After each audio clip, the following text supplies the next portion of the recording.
There has been a lot of speculation that Kratos will head to Egypt in the next God of War. The curved blade, often compared to the Egyptian khopesh, has fueled that theory.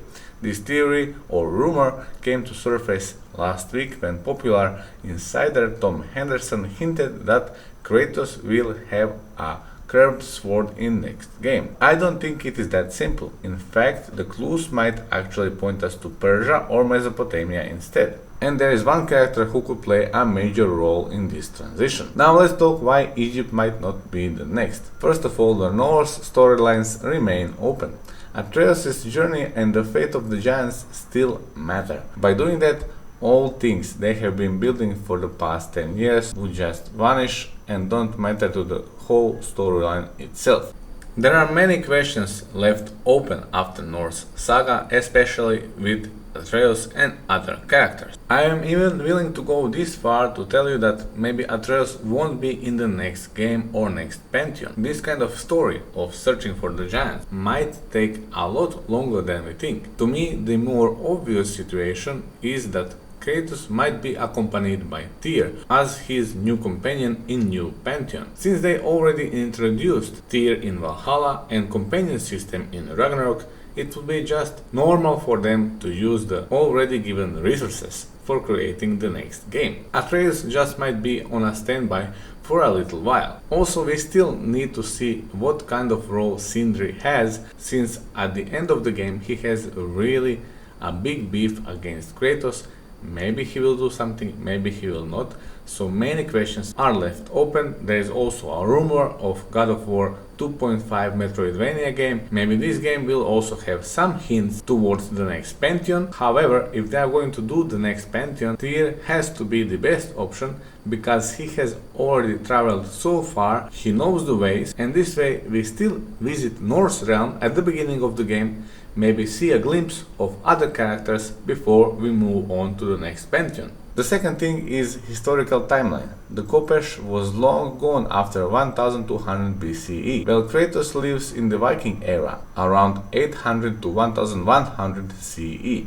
That's a 2000 year gap. During Kratos times, curved swords existed in Persia, shamshir, scimitar, and Japan, tachi and early katana, but not Egypt. We all know that we have played too many Prince of Persia games with curved swords like this, so it doesn't immediately hint to Egypt, but also other regions in neighborhood. Let's now closely talk about khopesh and its relatives.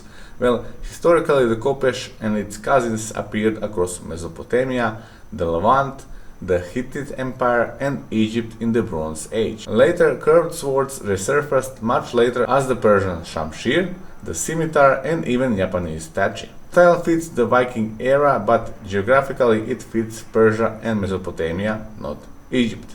And here is something that often gets overlooked. In God of War Ragnarok's Valhalla DLC, when you face Týr for the third time, he pulls out not one but two curved swords, visually similar to Egyptian weapons. This could be more than just a stylistic choice.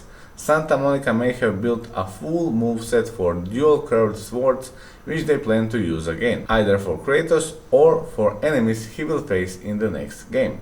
Remember, Týr is the traveler god, the wanderer between worlds. His role isn't finished yet.